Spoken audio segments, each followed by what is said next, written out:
पूर्ण खबर। अब जबकि पूरा का पूरा वॉर लैंडस्केप खास तौर से एरियल अटैक, एरियल डिफेंस पर आता जा रहा है और उसमें ड्रोन की बहुत महती भूमिका हो गई है। यह खबर बहुत महत्वपूर्ण। भारत अमेरिका के बीच कॉम्बैट ड्रोन को लेकर डील।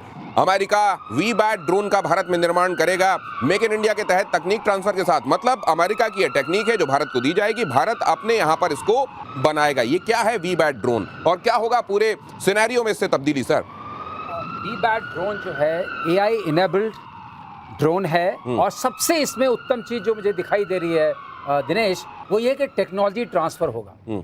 हम सबसे ज्यादा क्या ले सकते हैं एडवांस कंट्री से? टेक्नोलॉजी।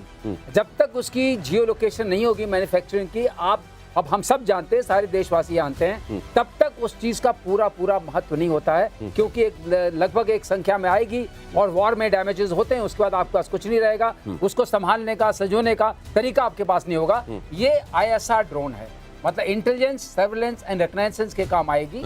और ये जो है vertical take off and landing वाली है, which is again very important factor. तो अपने आप में ये तकनीकी रूप से सक्षम है। आपके काम के लिए 20,000 इसकी सीलिंग है, आपके लिए बहुत उत्तम है। और अगर टेक्नोलॉजी के साथ मिलती है तो इसका पूरा स्वागत है। टेक्नोलॉजी के साथ भारत को अगर अमेरिका से चीजें मिलें, क्योंकि अभी तक अमेरिका टेक्नोलॉजी अपने पास और की टेक्नोलॉजी अपने पास रखते हुए दूसरों की मदद करता रहा है, भारत के साथ अगर ये समझौता होता है तो भारत के लिए बड़ा मुफीद होगा। अब ये देखिए वर्टिकल टेक ऑफ और लैंडिंग यहाँ पर ये दिखाई दे रही है आपको इस समय जब ये ग्राफिक्स प्ले हो रहे हैं। मेजर गौरव आर्य आपको बताएंगे ये कैसे दूसरे ड्रोन से डिफरेंट है। ये टोही ड्रोन होगा जो दुश्मन की सूचनाएं भारत के लिए जुटाएगा। और क्या क्या खास होगा सर? देखिए, ऐसा है दिनेश भाई कि ये ड्रोन जो है, when you say that it can vertically take off and land, which means बहुत छोटे से इलाके में इसको कोई रनवे नहीं चाहिए। जैसे कुछ कॉम्बैट ड्रोन्स होते हैं, कुछ और सर्वेलेंस के ड्रोन्स होते हैं, रिकॉनेसेंस के, उनको बहुत लंबा एक रनवे चाहिए होता है। जैसे एयरक्राफ्ट टेक ऑफ होता है वैसे टेक ऑफ होता है, लैंड होता है। ये आप जंगल में लैंड करवा सकते हैं। अच्छा, आपको छोटी सी इतनी क्लियरिंग मिल गई जितनी टेबल है या कुछ भी है, आप वहां पे इसको आराम से लैंड करवा सकते हैं, टेक ऑफ करवा सकते हैं, आप इसको कंट्रोल कर सकते हैं। छोटा सा जैसे कि कोई स्मार्ट पैड होता है, उससे आपने इसको कंट्रोल करा और ये बहुत इसमें कारगर है। जो सर ने एक बात बोली थी, मैं दोबारा बोलना चाहता हूं उसमें, कि जो सर ने बोला ना एआई इनेबल्ड और मेक इन इंडिया, ये आपने देखा होगा कि पिछले तकरीबन 2-3 साल से भारत में एक ड्रोन रेवोल्यूशन आया है। राइट, इजराइल के साथ हम लोग टाइप कर रहे हैं, अमेरिका के साथ हम लोग टाइप कर रहे हैं। हमारे खुद की ड्रोन कंपनीज है, 500 से ज्यादा कंपनीज है भारत में जो कि ड्रोन मैन्युफैक्चरिंग में लग गई हैं। और ये अचानक हुआ, रातों रात ऐसा एक ड्रोन रेवोल्यूशन आया है। मुझे लगता है इट इज एक्सट्रीमली इंपॉर्टेंट। ये बहुत महत्वपूर्ण। अब ये देखिए आप, ये तमाम ड्रोन्स अभी तक आपने जो देखे हैं उस मामले में यूनिक है।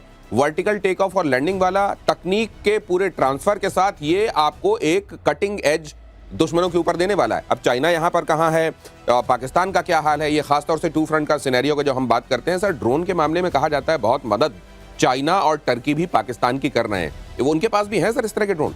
सर, मैं ये कहना चाहूंगा कि जैसा कि मेजर गौरव आर्य जी ने बोला कि हिंदुस्तान में भी 500 से ज्यादा कंपनीज आ चुकी हैं जो बढ़िया से बढ़िया ड्रोन्स बना रही हैं। और मैं आपको ये बताना चाहूंगा कि ये जो ड्रोन्स की डील की हुई है, हो सकता है कि इसमें other than technology there are other factors also, कि अमेरिका को सूद करने के लिए, ताकि हम उनकी भी टेक्नोलॉजी देख लें, बाई चांस कुछ ज्यादा हो। अदरवाइज मेरे अनुसार हिंदुस्तान में बढ़िया से बढ़िया टॉप क्लास ड्रोन्स बन रही सर हैं। ये बढ़िया ये एक वाकई क्यूरियोसिटी का सब्जेक्ट है। टेक्निक आपके पास आ गई सर, आप बना रहे हैं, फिर अमेरिका को पूछेगा कौन? नहीं, देखिए, इसमें जो खास मुझे अभी लग रहा है, जैसे इसके ग्राफिक्स भी आ रहे हैं, सिंथेटिक अपर्चर रेडार की बात हो रही है। अगर सिंथेटिक अपर्चर रेडार की आप बात करें तो हमारे इसरो का और उनके नासा के साथ एक संबंध हुआ है। एक बहुत बड़ा सिंथेटिक अपर्चर रेडार ऊपर गया है जिसको हमारी GSLV लेके ऊपर गया। अच्छा, वो निसार वाली बात कर रहे हैं? ओके। तो ये सिंथेटिक अपर्चर रेडार जो है अपने आप में छोटा होता है और बहुत सक्षम होता है चीजों को पकड़ने में। इसकी टेक्नोलॉजी जो है 2-3 तरह से चलती है। एक गैलियम आर्सेनाइड के ऊपर चलती है, गैलियम नाइट्राइड के ऊपर चलती है।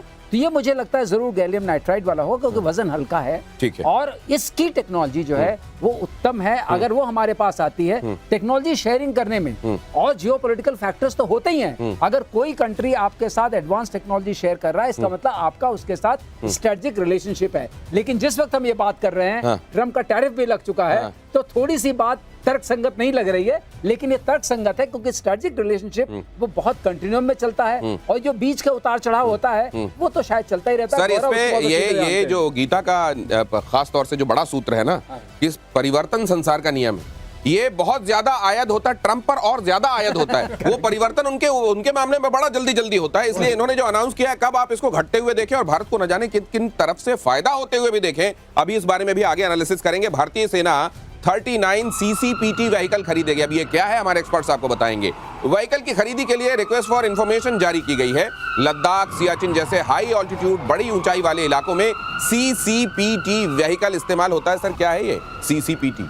देखिए, इसके बारे में तो I have not done much research on the CCPT, but sir if you have any idea please से। 39 CCPT ये this is something like a command and control centre which can move, mobile command and control centre for artillery network है। Artillery जो terminology बोली है, mobile command and control, उसके अब मैं बता दूं। अच्छा प्लीज गो अहेड। चेंज हो गया मुझे। देखिए, मोबाइल कमांड एंड कंट्रोल, देखिए जब आर्टिलरी की गन्स फायर करती हैं, they need to move in what we know है शूट एंड स्कूट। अच्छा, राइट। आपने फायर करा, आपने अपनी लोकेशन चेंज करी क्योंकि काउंटर बॉम्बार्डमेंट होती है। ठीक है। अब when you say mobile command and control, everything needs to be control through a certain station. Right. एक सेंट्रल स्टेशन होगा। तो ये गाड़ियां फौज ले रही है और इस गाड़ियों के through you can control the radars, you can control the guns, you can control the computers, all the while being on the move. Net centric. अच्छा, नेटवर्क के तहत, नेटवर्क से जुड़ा हुआ ये कमांड एंड कंट्रोल सिस्टम होगा। कई गाड़ियां होंगी, वो सारी नेटवर्क के तहत जुड़ी हुई होंगी, बाकी शस्त्र अस्त्रों से भी नेटवर्क के तहत जुड़ी हुई होंगी, और इस तरीके से इनकी लोकेशन पता कर पाना मुश्किल। आपको सरलीकरण, एक कंट्रोल सेंटर आपका है, आपके आर्टिलरी यूनिट्स हैं चारों तरफ, वो नेटवर्क पे है, आपको पता है अगर दुश्मन वहां है उसको मारने के लिए मुझे इसका इस्तेमाल करना है। अच्छा, तो पहले टैंक वगैरह जो पहले कमांड में मूव होते थे, अब उनको और ज्यादा नेटवर्क के तहत जोड़ दिया जाएगा। अब आपका हेडक्वार्टर मोबाइल हो गया। नेटवर्क सेंट्रिक वॉरफेयर का एक सबसेट हो गया। तो ये नेटवर्क सेंट्रिक वॉरफेयर के साथ जब आप जुड़ जाते हैं, तो हमारे आकाश तीर ने इस बार बताया एयर डिफेंस सिस्टम ने कि अगर नेटवर्किंग हो गई सही तरीके से, तो आपको मालूम है किस तरह का थ्रेट आ रहा है, कहां से आ रहा है। जमीन का आकाश तीर है, ये जमीन वाला आकाश तीर है। इसका और सरलीकरण हो गया, क्योंकि उधर आपने देख लिया था HQ-9 वगैरह की जैसी लोकेशन भारत को मिली, भारत ने कुछ डमी भेजे, उनको लोकेशन मिली और सिटिंग डक की तरह उनको मार दिया गया। इस तरीके से सिटिंग डक ना बनने पाए, इसलिए मूव करते रहना है, इसीलिए मोबिलिटी के साथ कमांड एंड कंट्रोल सिस्टम। अगली खबर, S-500 को लेकर रूस का भारत को बड़ा ऑफर। अगली खबर फ्लैश कीजिए, भारत में ही बनाने और तकनीक ट्रांसफर का ऑफर। डील में भारत को सिस्टम दूसरे देशों को बेचने की भी इजाजत मिलेगी। लीजिए, वाह, ये होता है। देखिए, ये किसी देश के मादे का बढ़ना बताता है। आप बताइए सर। नहीं, ये यारी दोस्ती भी है। आप ये देखिए, मैं आपको बताता हूं, आपने S-400 लिया, अमेरिका के प्रेशर के बावजूद लिया, काटसा की जो तलवार आपके सर पे टंग रही थी उसके बावजूद लिया, और अब S-500 इससे बेहतर प्लेटफॉर्म नहीं है। और रशिया ये कह रहा है कि आप खरीदिए। रशिया ने यही ऑफर आपको Su-57 के लिए भी दिया था, सेम 100% ट्रांसफर ऑफ टेक्नोलॉजी। और देखिए, रशिया कह रहा है आप बनाओ, हम आपको बनाना बताएंगे, सिखाएंगे, और एक बार आप बना लोगे ना, फिर आप बेच भी देना। इससे बढ़िया और क्या हो सकता है? गौरव, इसमें एक छोटी सी बात है जी। वो चूंकि ये डिफेंसिव सिस्टम है जी, एयर डिफेंस का सिस्टम है, इसलिए पिछली बार S-400 पे हमें इसको कंसीडर करके काटसा नहीं लगाया था। काटसा नहीं लगाया। तो अब ये भी एयर डिफेंस सिस्टम है, तो शायद इसकी खास बात ये रहेगी कि स्टेल्थ एयरक्राफ्ट को भी पकड़ सकता है। पर सर एक बात है कि ट्रंप जो है, ट्रंप इससे भी दुखी है। करेक्ट, बहुत दुखी है। While this is air defense, while this is air defense, and only हमें बचाने का तो साधन दो। नहीं, S-400, S-500 किसी को जाके आप कहीं पे किसी का इलाका तो बर्बाद नहीं कर सकते, वो तो खुद को बर्बादी से बचाने का है। ट्रंप इसमें भी दुखी है, ये प्रॉब्लम है। और दूसरा ये है कि हिंदुस्तान ने S-400 को जो ऑपरेशन सिंदूर में एकदम प्रूव कर दिया है, that is an excellent system and particularly when integrated with Akashteer. Absolutely great, we are the best air defence system today. और दूसरी तरफ हमारी ब्रह्मोस ने भी जो नाम ऊंचा किया है, रशिया की भी नाम ऊंचा किया है। तो यही कमाल की बात है कि न सिर्फ आपको ये टेक्निक के संदर्भ में टेक्निक मिलेगी, बल्कि आप बनाइए और दूसरे अपने मित्रों को बेचिए। ये आपके एक मित्र की तरफ से बड़ा एश्योरेंस, और साथ में आपके बढ़ते कद का परिचायक भी। और इस बीच अगली खबर यह कि ईरान से S-400 परीक्षण की खबर है। इस्फहान के पास S-400 का ऑपरेशनल टेस्ट हुआ है। S-400 की तैनाती से अब ईरानी स्पेस में घुसना आसान नहीं होगा। ईरान के पास S-400, ईरान को मदद करेगा रशिया, ये बात तो रशिया ने कही थी। S-400 आ गया क्या वहां काम करना शुरू हो गया? S-400 के बारे में कहा जा रहा है कि वहां इस्फहान के पास इसकी टेस्टिंग हो गई। तो S-400 को लेकर एक जो पहलू आपने भारत के संदर्भ में जाना, अब जरा ये भी देख लीजिए, ईरान के पास S-400 आ गया है। इजराइल ईरान वाले सिनेरियो में और ओवरऑल ईरान को देखते हुए, उसकी सामरिक क्षमताओं को देखते हुए अब क्या तब्दीली होगी मेजर गौरव? देखिए, सबसे बड़ी बात यह है, पिछला जब ऑपरेशन मिडनाइट हैमर हुआ था या राइजिंग लायन हुआ था, जो कि इजराइल ने लॉन्च करा था, हमने एक बात देखी और ये बात सर ने बखूबी बताई थी और कई बार नहीं, दसियों बार बताई थी कि साहब इजरायली एयरफोर्स तेहरान के आसमान पे नाच रही थी, रिफ्यूलिंग कर रही थी और इनकी एयरफोर्स यानी कि ईरान की एयरफोर्स जमीन पे बैठी थी। हमें उस वक्त पता ही नहीं लगा कि ईरान के पास एयरफोर्स है भी कि नहीं, कोई एयर डिफेंस सिस्टम है भी कि नहीं। लेकिन आज की तारीख में हम ये देख रहे हैं कि इस्फहान के पास, इस्फहान वही जगह है जहां पे अमेरिकन ने अटैक करा था, ये वही जगह है जहां पे टमाहोक क्रूज मिसाइल्स मारी थी। तो अब आप देख लीजिए, अगर वहां पे S-400 सिस्टम लग गया, उसके बाद क्या इजराइल उतनी खूबी से उतने खुलेआम अटैक कर पाएगा? बिकॉज S-400 के पास वो क्षमता है कि इनके जितने भी जनरेशन के फाइटर्स हैं, ये सबको बोलेंगे भाई साहब ऊपर से जरा नीचे आ जाओ। अच्छा अच्छा अच्छा अच्छा, S-400 इतना काबिल है। Then they will think 10 times before entering Iranian airspace। लेकिन वही बात है जो आपने पहले पूछा कि बॉस ये आया कहां से? ये बीच बीच में जो कई बार एयरप्लेन्स निकलते हैं और कहते हैं कि ईरान के पास जाने के बाद उनका पता नहीं चलता है कहाँ उतरे। कहा जा रहा है कि उनकी लोकेशन कुछ और होती है जहां जाकर लैंड होना होता है और अचानक वो ईरान में टच डाउन कर जाता है। क्योंकि अगर इनके पास अगर आज से 2 महीना पहले S-400 होता तो प्लेन गिराते। इनके पास नहीं था। और अगर होता तो इस्फहान के पास होता, अगर होता तो फोर्डो के पास होता, क्योंकि नेचुरली उनको डिफेंड करना है। अब ये कह रहे हैं कि टेस्ट हो गया है, अब ये कह रहे हैं हमारे पास आ गया है, तो ये देखना है कि भाई दिया किसने, तो देने वाला तो एक ही है। खैर देने वाला एक ही, लेकिन एक बात और है, जहां पर ये कहा जा रहा था, मेदवेदेव तो ये कह रहे थे कि परमाणु हथियार तक हम देने के बारे में सोच रहे हैं ईरान को। उसमें S-400 मतलब कम से कम वो बात की गई, ये तो आया। लेकिन आया कैसे? सबसे बड़ा सवाल है कि ये समुद्र के रास्ते से आया, ये जहाज के रास्ते से आया, ये पहुंच गया। आपको क्या लग रहा है कैसे आया? छोटा मोटा चीज तो है नहीं, ठीक है, पहुंच गया। इंटरसेप्टर मिसाइल्स भी गई, ऊंट की चोरी है झुक के नहीं होती। हाँ, लेकिन एक बात मुझे समझ में आ रही है, एक तकलीफ होगी ईरान को, गौरव, इनके पास आकाश तीर और IACCS नहीं। तो इसको मैंने उड़ा लूप का जो जिक्र एक बार हम लोग करते थे, इंटीग्रेटेड सिस्टम। हाँ, सो नेट सेंट्रिसिटी नहीं होने से एक आइसोलेटेड फॉर्म से, लेकिन ये क्या करेगा, एरिया डिफेंस बड़ा अच्छा करेगा। ये जो फोर्डो है, इस्फहान है, नतांज है, इनके बीच में खड़ा होकर के उनको ये बड़ी ताकत से रोकेगा। और खास तौर से अगर आप कोई बैलिस्टिक मिसाइल लेके आएंगे या उस GBU-57 लेके अगर B-2 लेके आ गए, वो बहुत बड़ा जहाज है।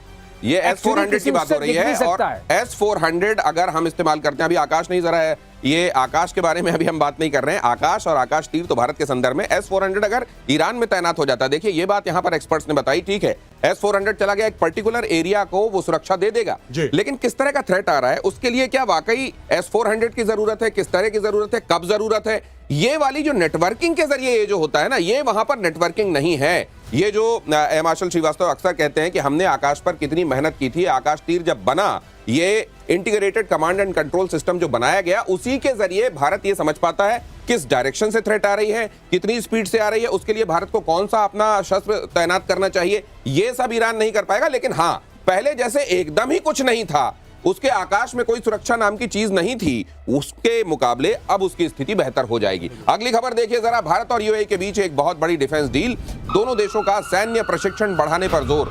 UAE ने मेक इन इंडिया और हथियार खरीदने के संदर्भ में ये बात कही है, अपना इंटेंट जाहिर किया है। आकाश, ब्रह्मोस मिसाइल और तेजस की डिमांड भारत के संदर्भ में ये कमाल है कि भारत ने ये न सिर्फ अपना दुनिया भर में लोहा मनवाया है, बल्कि उसके हथियारों की अब दुनिया भर में मांग देखिए। और इसीलिए मेजर गौरव आर्य कहते हैं कि आपको ऑपरेशन सिंदूर रोकना नहीं चाहिए। अपने यहाँ आप अपनी फायरिंग रेंज में जो प्रैक्टिसेस करते हैं वो बंद कर दीजिए। अब वहां पर आपको पाकिस्तान मिला हुआ है, पाकिस्तान में पूरे हथियारों की आप क्षमताओं का प्रदर्शन कीजिए और वर्ल्ड ओवर आपका मार्केट खुला हुआ है। आपको भगवान ने एक चांदमारी दी है टुवर्ड्स योर वेस्ट, आप चांदमारी का इस्तेमाल करें। खैर, coming back to a very very important point जो आप बात करते हैं ना, कि देखिए कि अब डिमांड हो रही है आकाश की, अब डिमांड हो रही है पिनाका की, अब डिमांड हो रही है ब्रह्मोस की। क्यों? पहले इतनी डिमांड नहीं थी, डिमांड पहले भी थी लेकिन इतनी ज्यादा नहीं थी। अब आपने उसको फंक्शनल करके दिखा दिया है, अब आपने दुनिया को दिखा दिया है कि साहब इस तरीके से इस्तेमाल होता है, इतना सक्षम। और आपने एक और चीज दिखा दी है जिसके बारे में चाइना खुश नहीं है। आपने ये दिखा दिया है कि जो आपके मिसाइल्स हैं उसको चाइना का एयर डिफेंस सिस्टम नहीं रोक सकता, और आपने ये भी दिखा दिया है कि जो चाइना की मिसाइल्स हैं उसको आपका एयर डिफेंस सिस्टम रोक सकता है। एक चीज हुई गौरव जी, एक लड़ाई हुई, ऑपरेशन सिंदूर ने ये काम किया कि हमें बड़े बड़े दुश्मन दे दिए जी, हल्के फुल्के नहीं, बड़े बड़े। लेकिन ये जो तेजस जा रहा है उसमें ट्रम्प जी भी बड़े खुश होंगे डील में। पूछिए क्यों? क्योंकि इंजन तो उनका लगेगा ना, वो कहेंगे लीजिए कुछ नहीं तो कम से कम इंजन तो बेच रहा हूँ। तो ये जो है डील के मामले में इसमें ट्रम्प शायद सोचेंगे ठीक ही है, जाने दो इसको, माल हमारा भी हमारा है। इंजन बिकेगा। बिकेगा। मुझको लगता है अब ट्रम्प जी की जो हालत है, ट्रम्प साहब के पास मान लीजिए उनका कोई केक भी लाया जाता होगा ना, तो उसमें डील लिख के लाया जाता है। उनको सब जगह बस डील की ही भाषा और डील के ही संदर्भ में चीजें समझ में आती होंगी। अगली खबर ये देख लीजिए कि तेजस की मारक क्षमता और खतरनाक बनाने की तैयारी हो रही है। हिंदुस्तान एरोनॉटिक्स लिमिटेड को थोड़ा मुश्किल हो जाता है, कई बार जुबान फंसती है। फेडेक के लिए मंजूरी मिली, full authority digital engine control को उड़ान परीक्षण की मंजूरी मिली। अब ये फेडेक क्या है, इससे क्या फर्क पड़ेगा, इससे तेजस और कैसे ज्यादा मारक क्षमता वाला हो जाएगा, हिमाचल श्रीवास्तव। देखिए ऐसा है, फेडेक का आपने फुल फॉर्म बता दिया, full authority digital engine control. Full authority digital engine control. अभी हिंदुस्तान एरोनॉटिक्स लिमिटेड ही क्या कम था जी। अच्छा, अब फुल अथॉरिटी हो गया कि इंजन को कंट्रोल करने के लिए हम डिजिटली पूरी अथॉरिटी देते हैं। अच्छा, सारे इनपुट्स जो जाएंगे, ये फ्लाई बाय वायर जहाज हैं। इसका मतलब जब आप कॉकपिट में आगे पीछे करते हैं जॉयस्टिक को, तो आपका इनपुट जाता है इलेक्ट्रिकल इनपुट। वो इलेक्ट्रिकल इनपुट 6 रास्तों से जाता है, वहां पहुंचेगा। तो डिजिटल कंट्रोल से ये होता है, प्रोफाइल फ्लाइंग होती है। अच्छा, प्रोफाइल फ्लाइंग का मतलब ये होता है कि जहाज जो है अपना जो उसका अनस्टेबल प्रोफाइल है और जितना उसको एंगल ऑफ अटैक लेना है, जितना उसको जी टर्न करना है, उसके बियॉन्ड वो नहीं जाता है। तो there is no chance that the aircraft will stall और फॉल। तो इंजन हमेशा उतनी सप्लाई उसको मिलती रहेगी फ्यूल की जितनी चाहिए, उसकी स्पीड उतनी रहेगी जितनी आपको चाहिए। तो एक तरीके से engine completely is in sync with your profile, जो फ्लाइंग प्रोफाइल आपकी है। अगर वो आपका सिंक में रहता है तो जहाज बहुत अच्छा परफॉर्म करता है, जो बात कही जा रही है। नहीं, लेकिन इसमें इसको लेके खासतौर से मैं, क्योंकि आप लोग आर्मी वॉर वेटरन्स हैं, मैं एक बात जानना चाहता हूं जेटली सर। कई बार ये भी कहा जाता है यार ये बहुत ज्यादा ऑटोमेटिक बना देने से ना समस्याएं होती हैं। कई लोग इसके पक्ष में होते हैं कि कुछ चीजें ऐसी होनी चाहिए जो मैनुअल हो। ये क्या ज्यादा ऑटोमेटिक होना ये वाकई अच्छा है, या ये एक रेजिस्टेंस होता है जो ओल्ड स्कूल वालों में होता है, लेकिन धीरे धीरे वो अडॉप्ट कर लेते हैं? मेरे ख्याल से ये एक नेचुरल थिंग है। चेंज जो होता है हमेशा लोग रेजिस्ट करते हैं उसको। ये digital technology is very good, there is nothing wrong in it, it's perfectly fine. So but the only thing is in digital also you should have a stand by. उसका भी स्टैंड बाय होना चाहिए। अगर कहीं पर fail हो तो yes ये आ जाएगी उसके सामने। तो उस चीज का अगर ध्यान रखा जाए तो वी कैन। बहुत सही बात कही उन्होंने, बहुत सही बात की। इसीलिए 2 होते हैं। इसका अब दूसरा नाम कहा जाता है full authority dual engine control. अच्छा, फेडेक का ये भी है? हाँ, अच्छा, डिजिटल इंजन कंट्रोल भी है, डुअल इंजन कंट्रोल भी है। अच्छा, अच्छा, 2 चाहिए। मैं इसका सरलीकरण करिए ना प्लीज। हाँ, देखिए साहब, बड़ी जैसे कि जीपीएस होता है, आप जीपीएस में मैप होता है और वो आपको रास्ता बताता है। लेकिन आर्मी में जीपीएस तो देते हैं, लेकिन आर्मी में ये भी सिखाते हैं कि पेपर का मैप से और आसमान के तारे देख के आप रास्ता कैसे ढूंढेंगे अगर जीपीएस काम ना करे। स्टार नेविगेशन होता है, लैंडमार्क इंडिकेशन, सब कुछ चीजें फौज में बताई जाती हैं। आपका जीपीएस काम नहीं कर रहा, आउट हो गया। अब आप जंगल के बीच में हैं, 100 किलोमीटर तक कुछ नहीं है, आप कैसे रास्ता ढूंढेंगे? तो दोनों कैपेबिलिटी होनी चाहिए। तो ये यही चीज नेवी में भी होती है। यहाँ तो कुछ भी दिखाई देता है, नेवी में तो खुला समुद्र होता है। तो फाइनली अगर जीपीएस डाउन हो जाए तो तारों को देखकर ही नेविगेट। इसीलिए ध्रुव तारे की उसमें बड़ी जरूरत होती है। और अगली खबर देखिए, देसी हथियारों का प्रोडक्शन और तेज करने वाला है हिंदुस्तान। क्या बात है, क्या बात है। हिंदुस्तान एरोनॉटिक्स लिमिटेड ने कहा तेजस MK2 एमका का उत्पादन बढ़ाएंगे, मल्टी रोल हेलीकॉप्टर का भी प्रोडक्शन बढ़ेगा। क्या बात है सर, ये तो ऐसा लग रहा है जैसे अचानक कहीं कोई बैलगाड़ी में चलते चलते सुपर फास्ट रॉकेट में सवार हो गया। आपके शब्दों में जितना सताओगे उतने कदम आगे बढ़ाएंगे। क्या बात, क्या बात। तुम हमें और सताओ, हम और आगे बढ़ेंगे। 1998 के बाद भी यही हुआ था। आपने हमें सताया, ब्रह्मोस बना, IGDM, सारे जो ये प्रोग्राम्स हमारे आए और जो उन्नत हुए वो सारे उसी से निकले हुए हैं। तो अब मुझे लगता है अनदर क्वांटम जंप होगा। आपकी जो इंडिजिनस कैपेसिटी है, और जहां तक एमका का सवाल है, मैं कई बार आपके चैनल पर आपके माध्यम से कह चुका हूं, ना तो मैं स्टेल्थ एयरक्राफ्ट Su-57 लेने के फेवर में हूं, ना F-35 के। F-35 का तो पूर्ण प्रदर्शन हो गया है। आज कैलिफोर्निया में भी एक क्रैश हुआ है, आपको सुना होगा आपने। और वो क्रैश क्यों हुआ? ये ऐसा जहाज है कि उसको लेकर के, जैसे कि आपने एक हाथी पाल लिया, उसको खिलाने के लिए आपको अमेरिका से पूछना पड़ेगा कि क्या दाना खिलाएं, क्योंकि उसमें जो भी है वो सारा का सारा लॉकहीड मार्टिन डेटा चला जाता है। और ये जहाज ऐसा है कि अगर इसमें वो चीजें नहीं हुई तो सेल्फ ग्राउंड कर लेता है, जो आपने त्रिवेंद्र में देखा, सेल्फ ग्राउंड कर देगा। अब कोई उसको अप ग्राउंड नहीं कर सकता, सॉफ्टवेयर से होता है। इतना सॉफ्टवेयर कंट्रोल एयरक्राफ्ट आपको चाहिए। अभी हम बात कर रहे थे कि आपके हाथ में कुछ भी नहीं, तारे हैं और न कैंपस है, आप चलेंगे कैसे? तो ये वाली स्थिति नहीं है। हमें यही चाहिए, Mark II चाहिए, हमें एमका चाहिए, और एमका में स्टेल्थ काफी है। और आपने देखा जो लोग स्टेल्थ हैं उनका क्या हाल हो रहा है। B1 भी B2 भी भटका हुआ नजर आया था गुआम आइलैंड को वगैरह के आसपास कहीं। ये सुनने में बातें आई हैं। F-35 का तो वैसे जितना इसका भौकाल बनाया गया था, वो भौकाल अपने आप उसका एक तरीके से झाग उसका बैठता चला जा रहा है। सवाल ये भी है कि अमेरिका इसको किस तरीके से ले रहा होगा, अमेरिका इसको लेकर क्या कर। अमेरिका का हाल कई लोग ऐसा कहते हैं जैसे लड़की तो विदा हो गई, अब मायके से चली गई ससुराल, लेकिन उधर मायके वाले फोन में सुबह दोपहर शाम संपर्क में है। इधर बड़ी दिक्कत हो रही है कि भाई साहब आप ये बताइए कि चलेगा कैसे अगर यहाँ पे आप ये वाली जो स्थिति है, ये टेक्नोलॉजी के मामले में कई, मैं हालांकि इससे इत्तेफाक नहीं रखता, कम्युनिकेशन की दुनिया है, सबको टच में रहना चाहिए। अगली खबर देखिए, दुनिया में बजा ब्रह्मोस मिसाइल का डंका। ब्रह्मोस पर एक्सपर्ट का बहुत बड़ा दावा, ब्रह्मोस का सक्सेस रेट 95% से ज्यादा। ब्रह्मोस में चीनी HQ-9 को धूल चटाने की क्षमता, ये तो हमने दिखाई दिया है सर।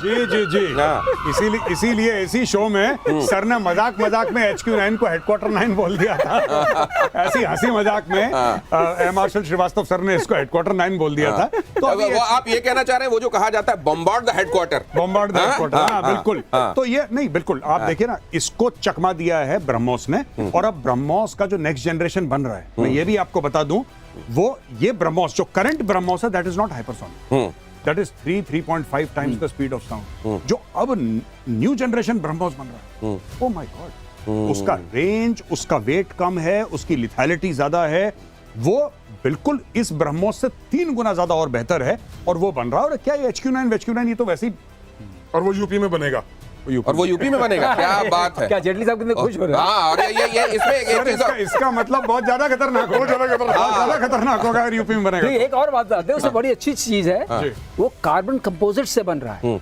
तो जो छोटा मोटा रडार को दिखता तो वो भी नहीं दिखेगा। अब तो हो गया स्टेल्थ। हमारा ये सब स्टेल्थ बड़ा काम आएगा। ऐसा स्टेल्थ चाहिए हमें कि जाइए और मारिए। हमें क्या करना, बहुत बड़ा जहाज लेके जाना, फिर उसको बचाना, फिर एस्कॉर्ट लेके जाना, लॉयल विंगमैन लेके जाना, इतने सारा इतना झमेला नहीं। एक भेजो, दिखे नहीं, मारे, काम चले। हाँ, ये यहीं बैठे बैठे जब मार के काम चल सकता है तो अपने फाइटर जेट भेज के और वो छुपा रहे, स्टेल्थ रहे, वगैरह वगैरह करके क्यों इतना सब करना। ये वैसे मुझको एक बात याद आती है, किसी ने ये कहा, एक बगुला बैठा हुआ था, वो मछली पकड़ने वाला था, किसी ने कहा कि देखो आज मैं तुमको ये बताऊंगा कि बगुले को कैसे पकड़ना है। उन्होंने कहा कैसे? बोले जब बगुला पूरे ध्यान से मछली पकड़ने के लिए बैठा हो, तभी उसके सिर पे जाके एक मोमबत्ती रख दो, जैसे जैसे मोम पिघलेगी उसकी आंखों में आएगी, वही वक्त है कि जाके उसकी गर्दन दबोच लो। बोले साहब जब मोमबत्ती पकड़ने रखने गया था तभी क्यों ना गर्दन दबोच लूं? उन्होंने कहा फिर काम क्या हुआ? अगर तुमने एक ही बार में गर्दन दबोच ली तो काम क्या हुआ? अगली खबर देखिए, रुद्रम मिसाइल को लेकर बड़ी खबर। रुद्रम मिसाइल 3 का सफल परीक्षण, सुखोई 30 MKI से हुआ कामयाब परीक्षण। स्वदेशी एंटी रेडिएशन मिसाइल है रुद्रम। अब जिस तरीके से हम लोग देख रहे हैं, अचानक एक के बाद एक हथियार, एक के बाद अस्त्र शस्त्र भारत के पास। हनुमान जी के पूंछ में उनको पकड़ के ब्रह्मास्त्र मार के और उनकी पूंछ में आग न लगाई होती ना, तो लंका ना जली होती और रावण का पूरे कुल का सत्यानाश ना हुआ होता। वो जो छेड़ दिया हनुमान जी को, एक तो पहले सीता जी को नहीं ले जाना चाहिए था, और फिर हनुमान जी को और छेड़ दिया। अब ये ऑपरेशन सिंदूर जो हुआ है, मुझको लगता है ये भारत के उद्भव और भारत के दुश्मनों के पराभव का एक नया इतिहास शुरू हो गया। नहीं, बिल्कुल, बहुत आपने अच्छी बात बोली। मैं आपको एक बात बताता हूँ, ये जो बात कर रहे हैं ना कि जैसे कि प्रलय की बात करी और जितने भी हमारी मिसाइल्स हैं, ये इसमें सबसे, और मैंने कभी ऐसा देखा नहीं था शुरू से, अब मुझे देखने को मिल रहा है कि इंडियन सिस्टम्स की एक तो acceptability in the armed forces. एक जमाने में नेवी तो थी आत्मनिर्भर, और नेवी आज से नहीं, नेवी दशकों से है।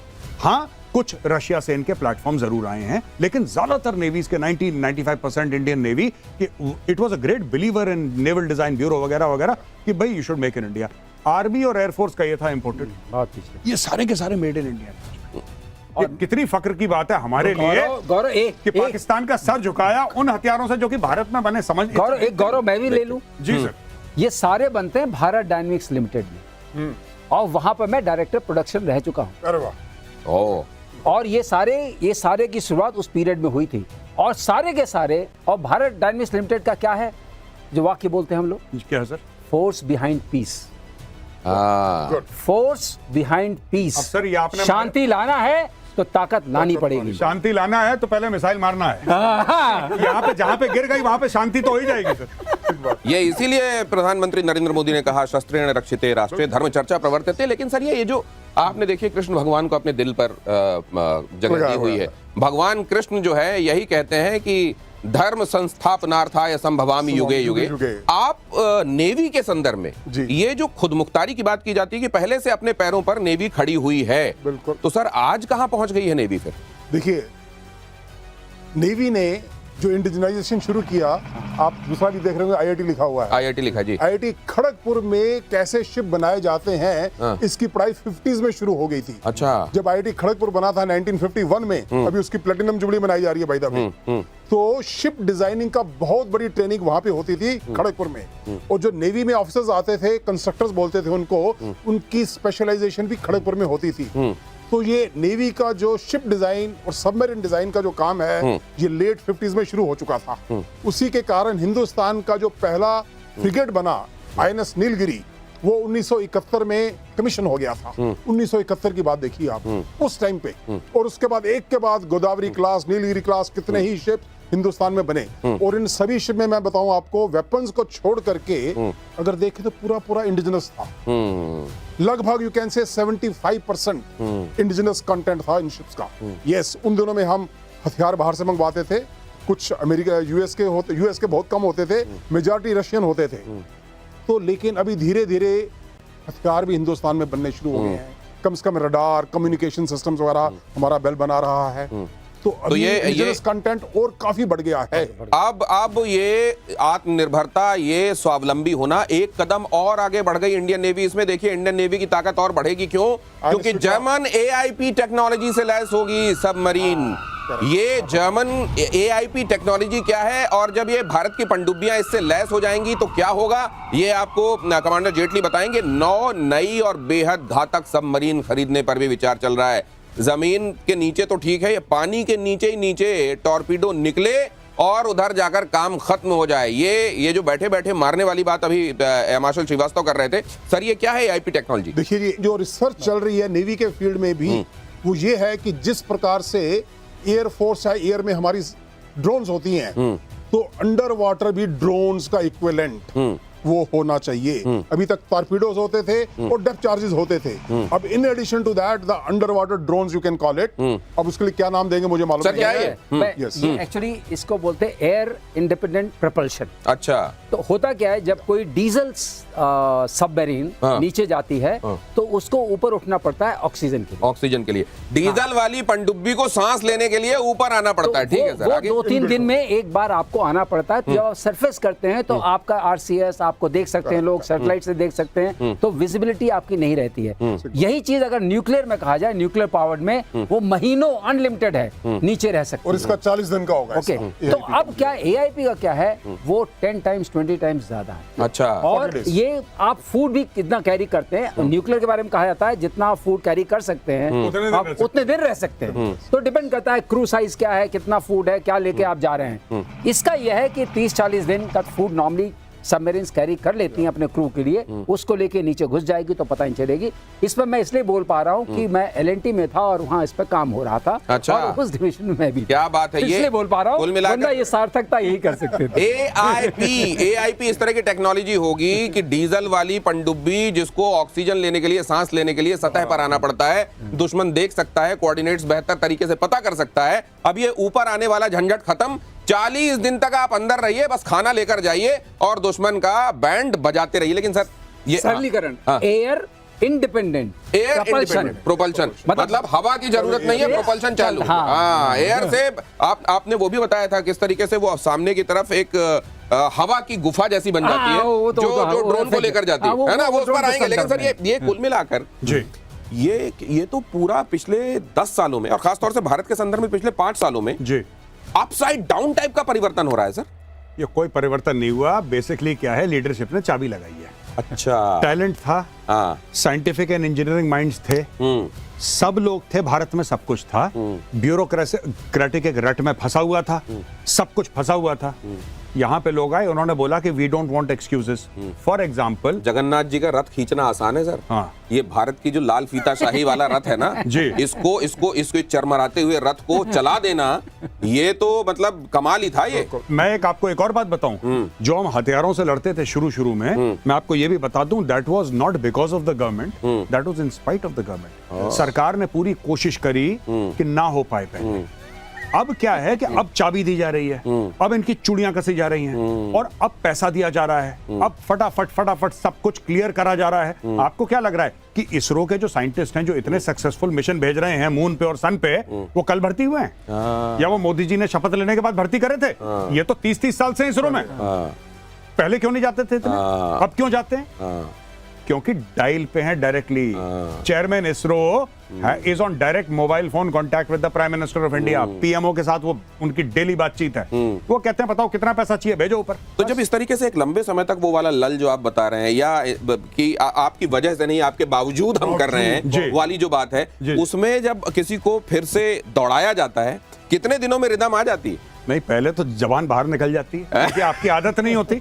फिर चाबी लगाई जाती है, और लोग करते हैं। मैं आपको बताता हूं, मैं गया ऑर्डिनेंस फैक्ट्री बोर्ड में। लोग कहते हैं ऑर्डिनेंस फैक्ट्री बोर्ड बड़ा गंदा, ये वो ये, उसको तोड़ के 7 अलग कंपनियां बना दी। लेकिन जब मैं ऑर्डिनेंस फैक्ट्री बोर्ड के इंजीनियर से मिला, I found that they were some of the most talented people. अरे गजब के। लेकिन उनकी मजबूरी, उनके हाथ बंधे हुए।